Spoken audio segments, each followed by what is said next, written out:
नमस्कार दोस्तों, GK study with Rakesh में आपका हार्दिक स्वागत है। हम लास्ट लेक्चर में दोस्तों विश्व इतिहास में पुनर्जागरण का कारण तथा प्रभाव पढ़ रहे थे।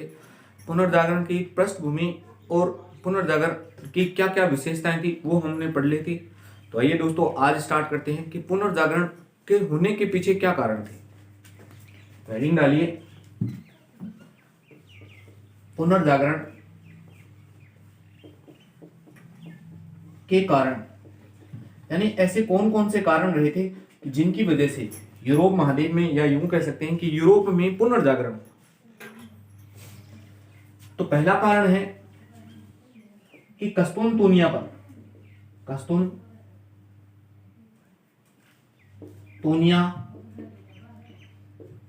पर ऑटोमन साम्राज्य का, कस्तूनतुनिया पर तुर्कों का अधिकार।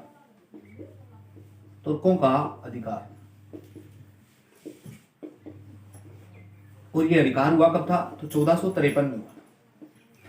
एक्चुअल में बात ये थी, मान लीजिए ये महान विश्व का ग्लोब का यानी मानचित्र है, यानी एक देश है जो कस्तूनतुनिया ये यहाँ पड़ता है, ये पूरा एशिया महाद्वीप है, ये यूरोप महाद्वीप है।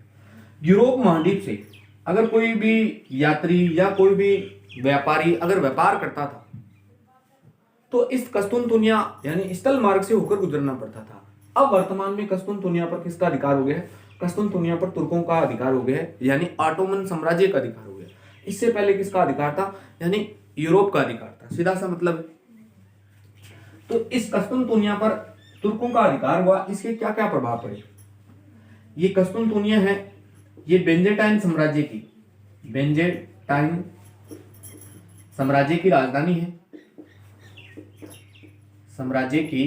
राजधानी है, और तो यहां कस्तूनतुनिया में, या आप यूं भी कह सकते हैं, ये पूर्वी रोमन साम्राज्य है, रोमन साम्राज्य, यानी बाद में किसका आधिपत्य हो जाएगा? तुर्कों का जाएगा, और तुर्कों में भी किसका साम्राज्य हो जाएगा? ऑटोमन साम्राज्य। अब कस्तूनतुनिया पर अधिकार हुआ तो इसके प्रभाव क्या क्या पड़ेंगे? तो प्रभावों में चर्चा करते हैं। तो पहला प्रभाव है पूर्वी व पश्चिमी संस्कृति का, यानी पूर्वी यानी एशियन संस्कृति, पश्चिमी यानी वेस्टर्न कल्चर, इन दोनों कल्चर का समन्वय हो जाएगा, यानी मिश्रित बन जाएगी। पूर्वी व पश्चिमी संस्कृति के मध्य आपस में संपर्क हुआ। फॉर एग्जाम्पल, यानी वेस्टर्न जो पूर्वी कल्चर है, पूर्वी कल्चर में अगर हम धार्मिक दृष्टिकोण से देखें तो पूर्व में बहुत पहले खोज हो चुकी थी ध्यान की, जबकि पश्चिम में इस समय भी ऐसा कुछ नहीं था, उन्होंने ध्यान पर बल नहीं दिया था इतना।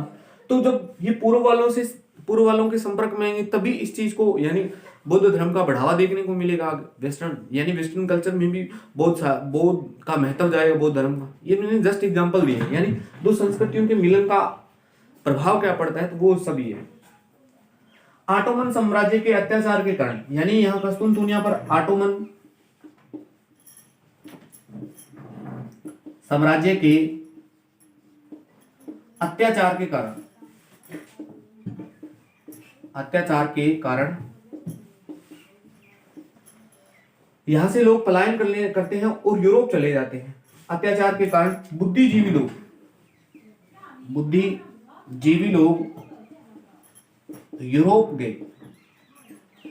आप सभी जानते हैं यूरोप गए कि जितने भी बुद्धिजीवी लोग होते हैं वह हमेशा शांति पसंद करते हैं। वो कभी भी लड़ाई झड़ाई में विश्वास नहीं करते और नहीं लड़ाई झड़ाई को देखना चाहते। अब जितने भी यहाँ यानी इस कस्तूनतुनिया में जितने भी बुद्धिजीवी लोग थे वो ऑटोमन साम्राज्य के जैसे अधीन हुआ, तो जैसे यानी तुर्कों के अधीन हुआ, तुर्कों ने अत्याचार की, तो जैसे अत्याचार की तो बुद्धिजीवी लोग कहाँ पलायन करने लग जाते हैं? तो यूरोप करने लग जाते हैं। तो ये भी इसका एक प्रभाव देखने को मिलेगा। और प्रभावों में चर्चा करता हूं।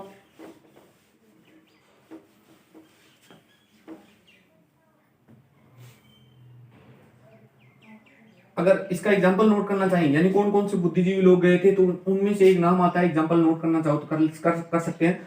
कार्डिनल कार्डिनल बेसारी। कार्डिनल बेसारी एक ऐसा व्यक्ति है जो एक बुद्धिजीवी था, आगे चलकर हम इसकी चर्चा करेंगे, जो इस समय जैसे ऑटोमन साम्राज्य यानी तुर्कों के अधीन होता है तो ये यूरोप चला गया था, यानी कस्तुनतुनिया का एक बुद्धिजीवी कहाँ चला गया, यूरोप चला गया था। आगे हम इसकी चर्चा करेंगे खूब। और क्या प्रभाव पड़े यूरोपियंस के लिए, यूरोपियंस के लिए तुर्कों ने स्थल मार्ग रोका तो यूरोपियंस ने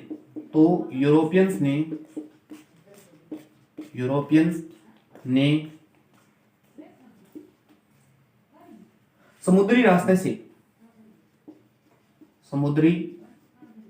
रास्ते से नवीन भौगोलिक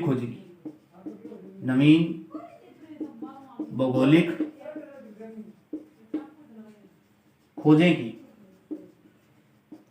अब इससे एक नया चैप्टर निकल जाएगा कि 15वीं-16वीं शताब्दी में, जो हमारे लगता है कोर्स में भी है, 15वीं-16वीं शताब्दी में जितनी भी नवीन भौगोलिक खोजें हुई उनके पीछे क्या कारण था, तो प्रमुख कारण यही रहेगा कि कस्तुनतुनिया पर तुर्कों का अधिकार हो गया था, और कस्तुनतुनिया पर तुर्कों का जैसे आधिपत्य हुआ तो उन्होंने कस्तुनतुनिया से जो जाने वाला जो स्थल मार्ग था उसको अवरुद्ध कर लिया, यानी तुर्कों के अधीन हो गया। अब जैसे ही तुर्कों को अधीन हो गया, आप सभी जानते हैं यूरोप महाद्वीप ठंडा एक महाद्वीप है, यूरोप महाद्वीप में मांस खाना पड़ता है, आवश्यक रूप से ज्यादा मांस का सेवन किया जाता है क्योंकि प्रचुर मात्रा में विटामिन वगैरह जो भी लेना होता है, जैसे भी यानी, और मांस खाने के लिए आप सभी को मांस के लिए सबसे ज्यादा किसकी जरूरत होती है, तो मसालों की। और मसाले कहाँ मिलते हैं, तो दक्षिण एशियाई देशों में मिलते हैं भाई, यानी भारत वगैरह इन सब में मसालों लेने हैं मसालों के। अब इन्होंने क्या कर दिया, ये समुद्र स्थल मार्ग को अवरुद्ध कर दिया। अब जैसे इस स्थल मार्ग को अवरुद्ध किया तो यूरोपियंस ने को मजबूरन नवीन भौगोलिक खोजें करनी पड़ेगी। अब इसी के चलते नवीन भौगोलिक खोजें होंगी, जैसे ये हमारी की छोटी किताबों में लिखा हुआ है कि वास्को डी गामा ने भारत की खोज की, तो ये बात तो खैर लिखी है, गलत है सही वो नहीं कह रहा हूं, लेकिन यानी ऐसी भौगोलिक खोज का मतलब यही होता है, भौगोलिक खोज का शाब्दिक अर्थ यही होता है कि वह क्षेत्र वास्तव में अस्तित्व में था, लेकिन खोज में लाने का श्रेय यानी अस्तित्व में लाने का श्रेय इनको था। अस्तित्व मेरे कहने का मतलब जानकारी के रूप में जुटाया गया था, यानी भारत तो पहले अस्तित्व में था, लेकिन पहली बार जानकारी, यूरोपियंस को जानकारी देने का श्रेय किसको जाएगा, तो वास्को डी गामा। जैसे कोलंबस ने आपका नई दुनिया का देश खोज लिया था, तो ये बहुत सारी भौगोलिक खोजें होगी इस दौरान। तो ये पहला कारण था, यानी पुनर्जागरण के कारण के पीछे अगर चर्चा करें तो कस्तुनतुनिया पर तुर्कों का अधिकार हो गया। तुर्कों का अधिकार कब हुआ, तो 1453 में हुआ। 1453 में कस्तुनतुनिया की थोड़ी सी जानकारी बता देता हूँ। ब्रिटिश यानी बेंजेटाइन साम्राज्य की राजधानी हुआ करती थी, और पूर्वी रोमन साम्राज्य यही था। अब जैसे ही तुर्कों का अधिकार हुआ तो प्रभाव क्या क्या पड़ेंगे, तो पहला प्रभाव ये पड़ा था कि पूर्वी व पश्चिमी संस्कृति का आपसी समन्वय होगा, यानी संस्कृतियां मिलेगी। दूसरा प्रभाव ऑटोमन साम्राज्य के कारण, यानी बुद्धिजीवी लोग कहां चले गए, यूरोप चले गए। तीसरा, और कार्डिनल बेसारी एक महोदय था जो चला गया था यूरोप, एग्जाम्पल। और तीसरा प्रभाव बड़ा मोटा देखने को मिलता है, यूरोपियंस के लिए तुर्कों ने स्थल मार्ग को रोका, तो उसी दौरान समुद्र यानी यूरोपियंस को समुद्री मार्ग की नीड पड़ी थी, इसलिए उन्होंने बहुत सारी नवीन भौगोलिक खोजें की थी। ब्राजील भी खोजा गया, क्यूबा भी खोजा गया, नई दुनिया का देश खोजा गया, केप ऑफ गुड होप, बहुत सारी नवीन भौगोलिक खोजें देखने को मिलेगी। तो ये तो पूरा चैप्टर ही निकल कर आएगा 15वीं या 16वीं शताब्दी में होने वाली भौगोलिक खोजें, जो पुनर्जागरण के बाद में देखने को मिलेगा। तो ये यानी पहला कारण मैंने अच्छे से एक्सप्लेन कर दिया। अब दूसरा कारण क्या रहता है, तो दूसरा कारण पर चर्चा कर लेते हैं। दूसरा कारण है छापे खाने, यानी प्रिंटिंग प्रेस का आविष्कार हुआ। छापे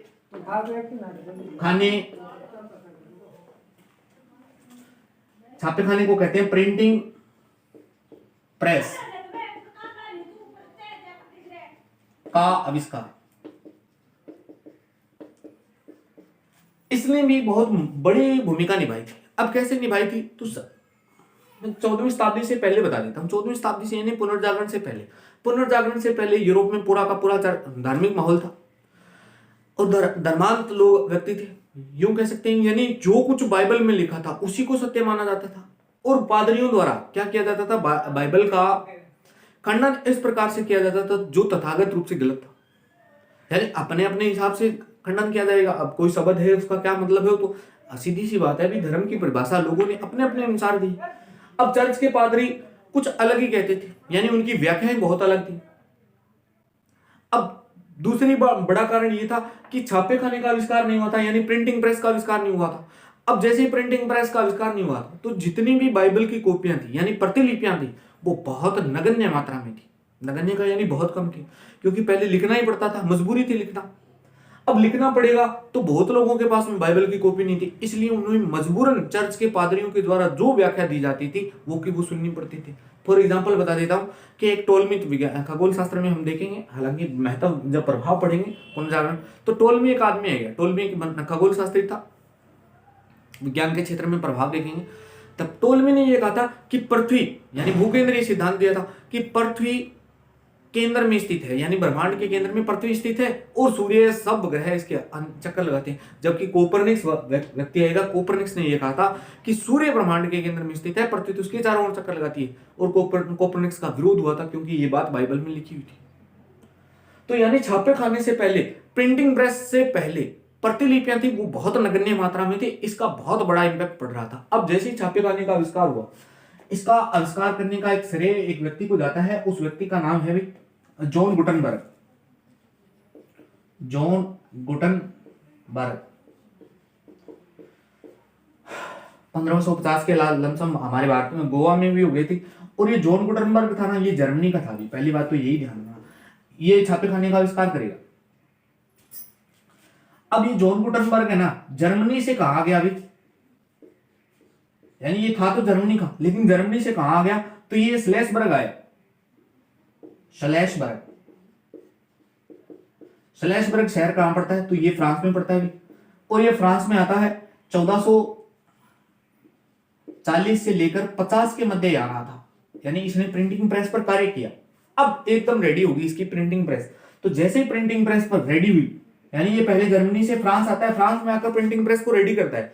अब फ्रांस से वापस चला जाता है जर्मनी, फ्रांस से मेज शहर, यानी फ्रांस से ये पहुंचा मेज शहर। मेज शहर कहां पड़ता है, तो ये जर्मनी में पड़ता है, भी जर्मनी में पहुंचा, मेज शहर में पहुंचा, और मेज शहर में किसने प्रिंटिंग प्रेस शुरू कर दी, प्रिंटिंग प्रेस शुरू की भी। अब जैसे प्रिंटिंग प्रेस शुरू होगी, तो 1454 ईस्वी में, यानी सन भी एग्जिट लगाना चाहो तो लगा सकते हैं, 1454 में मेज शहर से प्रिंटिंग प्रेस शुरू हुई थी। और इसी जॉन गुटनबर्ग की प्रथम रचना, अगर बात करूं इसकी रचना की, यानी इसकी किताब है, किताब की बात करूं तो इसकी रचना है 31 लाइन्स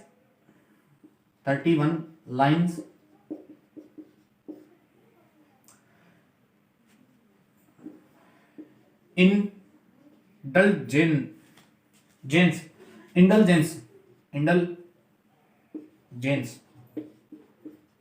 यानी इसकी किताब है 31 लाइन्स इंडलजेंस निकोलस, इसको कहते हैं निकोलस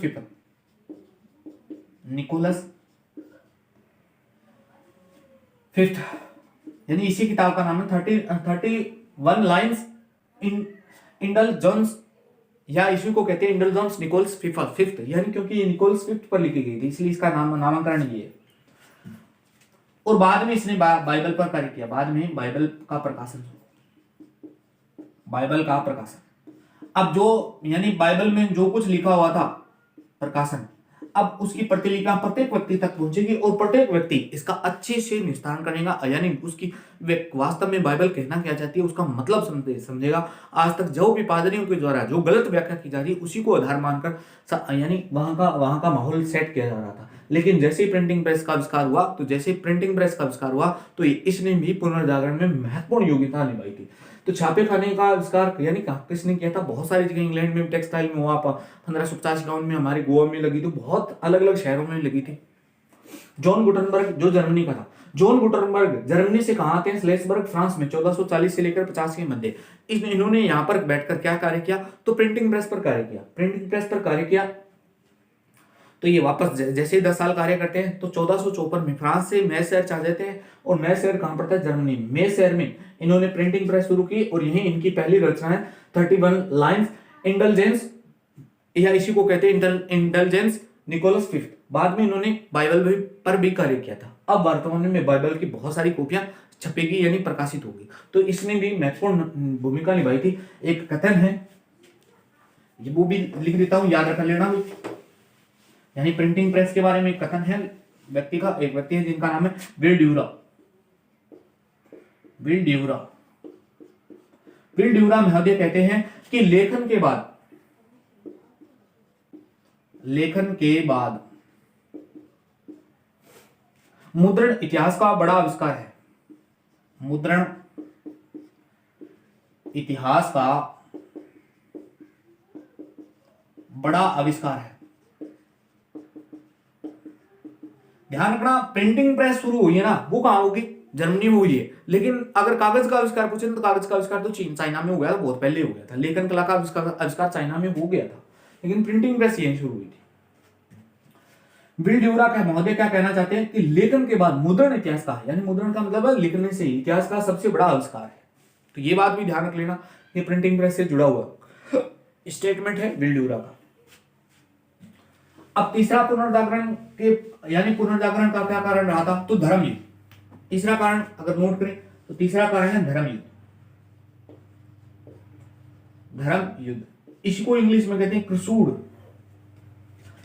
क्रूसेड। अब ये धर्म युद्ध हुआ किन किन के मध्य था? पहली बात तो ये हुआ कब था? तो 1096 से लेकर, यानी 1096 से लेकर 1279 तक हुआ था। 1279, और कुल 8 बार हुआ था। 8 बार युद्ध लड़ा गया था। अब किन किन के मध्य लड़ा गया था? तो इस्लाम वर्सेस ईसाइयों के मध्य लड़ा गया था। इस्लाम वर्सेस ईसाई। तो कोई ना कोई कारण रहा होगा इस युद्ध का। तो कारण क्या था? तो एक जेरूसलम भौगोलिक इकाई थी, उसी को लेकर, उस पर स्वामित्व को लेकर युद्ध हो रहा था। तो जेरूसलम के ऊपर स्वामित्व को लेकर हो रहा था। अब परिणाम क्या रहा? युद्ध हुए हैं तो 8 युद्धों का नाम याद करने की जरूरत नहीं है, इतना नहीं पूछा जाता। लेकिन आपको पीएचडी थोड़ी करनी है। परिणाम पूछे तो इसमें परिणाम हुआ था इस्लाम विजयी हो गया था। अब जैसे इस्लाम विजयी हुआ तो इसका प्रभाव देखने को मिलेगा। प्रभाव यानी परिणाम तो शॉर्ट टर्म होता है, प्रभाव लॉन्ग टर्म होता है, सीधी सी बात है। तो जैसे देखो इस्लाम का विजय हुआ है तो क्या ईसाइयों पर प्रभाव नहीं पड़ेगा? तो चर्च पर यानी चर्च की प्रतिष्ठा पर बहुत प्रभाव पड़ा था। क्या प्रभाव पड़ा था कि इस्लाम विजय हुआ? क्या कारण हुआ? तो यानी चर्च की प्रतिष्ठा में गिरावट आई थी। चर्च की प्रतिष्ठा में गिरावट। अरे भाई, दो व्यक्ति युद्ध कर रहे हैं, अगर मैं जीत जाता हूं तो मैं अपनी प्रतिष्ठा बढ़ाऊंगा, हारने वाले की प्रतिष्ठा तो गिरेगी। इस्लाम विजय हो गया तो ईसाइयों की प्रतिष्ठा गिरेगी नहीं क्या? ईसाइयों की प्रतिष्ठा थी किससे? तो गिरजाघर थी, यानी चर्च से थी। तो चर्च की प्रतिष्ठा में गिरावट हुई। और क्या प्रभाव देखने को मिला? देखो, दो संस्कृतियों के बीच में युद्ध हो रहा है, यानी दो धर्मों के बीच में युद्ध हो रहा है। तो बहुत सारे, ये देखो, पूर्वी संस्कृति, ये पश्चिमी संस्कृति, ये पूर्वी संस्कृति। अब जैसी संस्कृतियों का मिलन होगा तो बहुत सारी चीजों के बारे में जानकारी मिलेगी। तो बहुत सारी चीजों की जानकारी भी यहां मिलेगी। यूरोपियन संस्कृति का एशियन संस्कृति से संपर्क हुआ। यूरोपियन संस्कृति का एशियन संस्कृति से संबंध बने हुए, या संपर्क कह सकते हैं। संपर्क हुआ। संपर्क में देखो बहुत सारी चीजों का हमने सीखा। अब देखो, कागज का आविष्कार चाइना में हुआ, जो एशियन संस्कृति की देन थी। तो इन लोगों ने सीखा भी। कागज है, बारूद है, और एक दिशा सूचक यंत्र था जिसका नाम था कुतुबनुमा।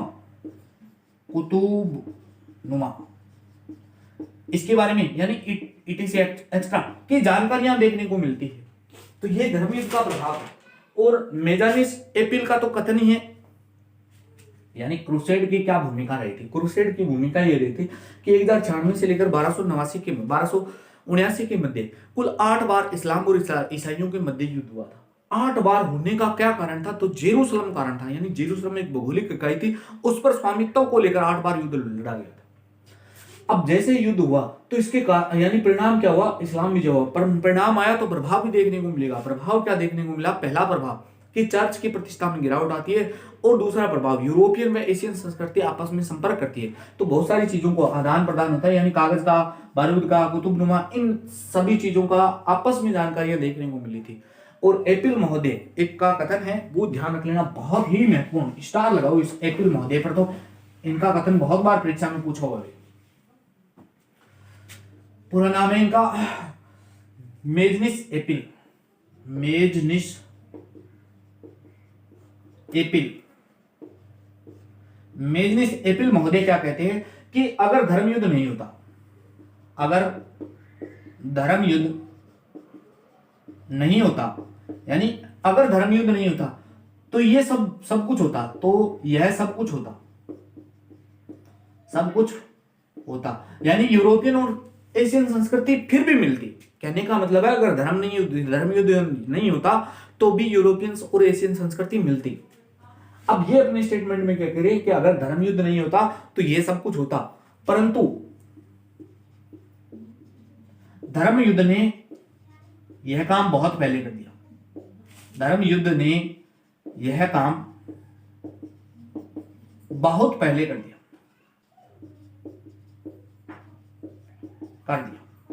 यानी दो संस्कृतियों आपस में मिलती, इसमें बहुत समय लगता है, लेकिन धर्म युद्ध की वजह से दो संस्कृतियां आपस में मिल गई। ये कथन किसका है? मेजनिस एपिल महोदय का, स्टार लगा लेना। ये कथन बहुत बार, 3-4 बार आ चुका है कॉलेज लेक्चरर के एग्जाम में, तो ध्यान रख लेना भाई। और क्या क्या कारण नहीं थे? अब छोटे मोटे कारण हैं, ये 3 बड़े कारण थे, मेजर कारण थे।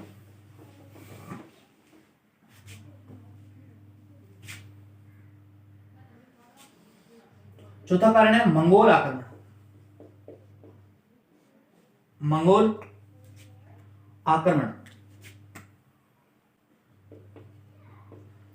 मंगोलों का संस्थापक था कुबलाई खान।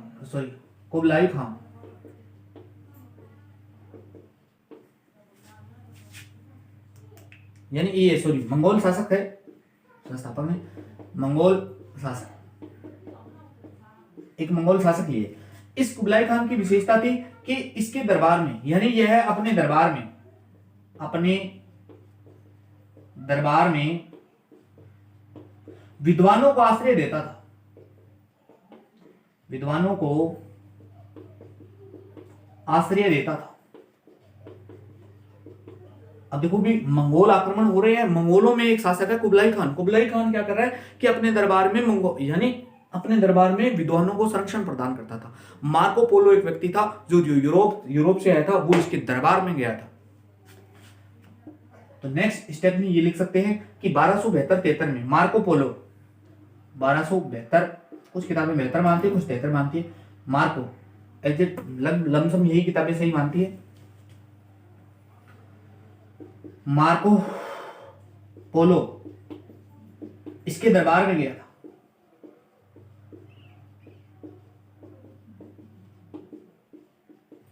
यानी कुबलाई खान के दरबार में गया था।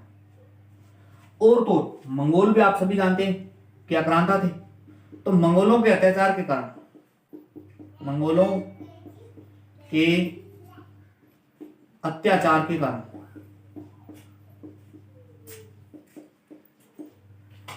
बहुत लोग यूरोप गए।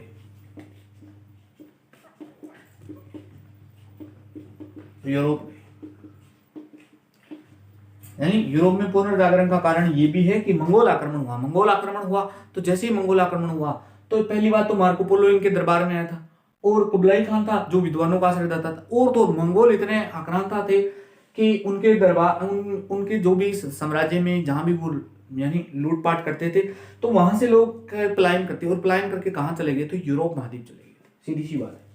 तो ये एक प्रमुख कारण था। अब अन्य क्या कारण थे पुनर्जागरण के कारणों में?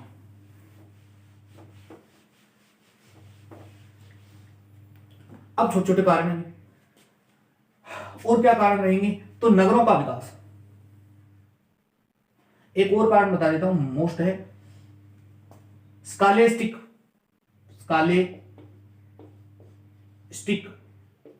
यानी पांडित्यवाद।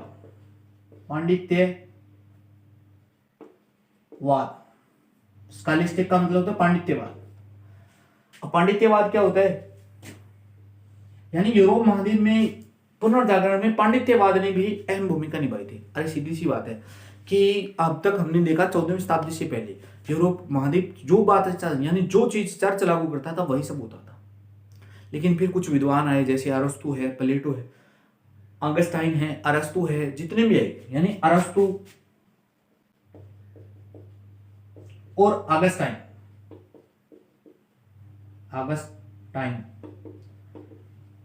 इन्होंने जो भी तर्क दिए, धर्म को लेकर जो भी तर्क दिए, उन तर्कों को यहां के लोगों ने अपनाया। यानी अरस्तु व ऑगस्टाइन के धर्म विचारों का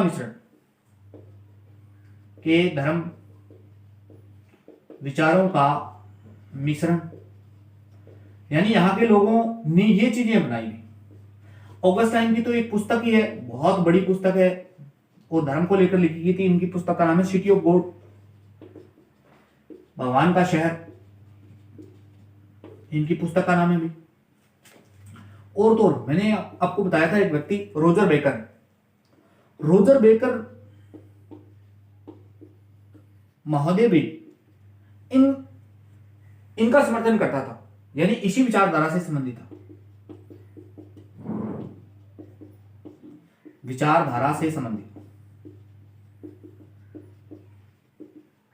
ये ध्यान रख लेना। यानी पांडित्यवाद में अब तक हमने देखा कि 14वीं शताब्दी से पहले जितनी भी चर्च की जो बातें थी वो उन्हीं को लागू किया जा रहा था। लेकिन बाद में क्या होता है, अरस्तु, ऑगस्टाइन, जितने भी विद्वान है उनके तर्कों यानी उनके विचारों का मिश्रण हुआ।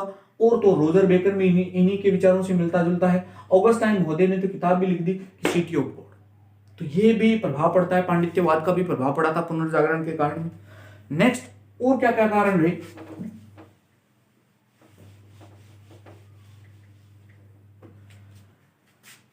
अब छोटे मोटे कारण है। नगरों का विकास हुआ भी, बहुत बड़े बड़े नगर देखने को मिलते हैं। अब जैसे नगरों का विकास हुआ, लोग अच्छे घरों में रहेंगे तो अच्छी संस्कृति देखने को मिलेगी। मध्यम वर्ग का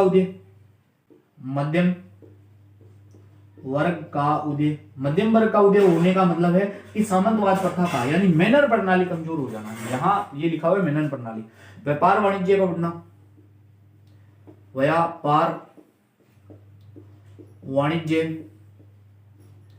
का बढ़ना, व्यापार वाणिज्य बढ़ गया था। और तो सामंतवाद का पतन। और बात करें तो सामंतवाद के पतन के बाद नवीन भौगोलिक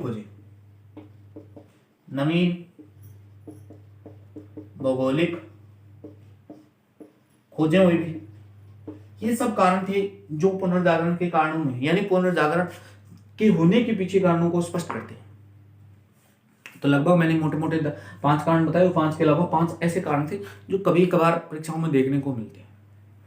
तो ये था पूरा कारण, यानी कारण क्या क्या थे इस पर हमने चर्चा की। अब नेक्स्ट वीडियो में हम देखेंगे कि यूरोप का जो पुनर्जागरण हुआ वो इटली में ही क्यों हुआ, इसके पीछे क्या कारण थे, यह हम नेक्स्ट वीडियो में चर्चा करेंगे। यह वीडियो आपको कैसा लगा, अच्छा लगा तो लाइक शेयर कमेंट जरूर करना दोस्तों, और अपने मित्रों तक भी शेयर ना करना भूलें भी। धन्यवाद दोस्तों, मिलते हैं नेक्स्ट वीडियो में।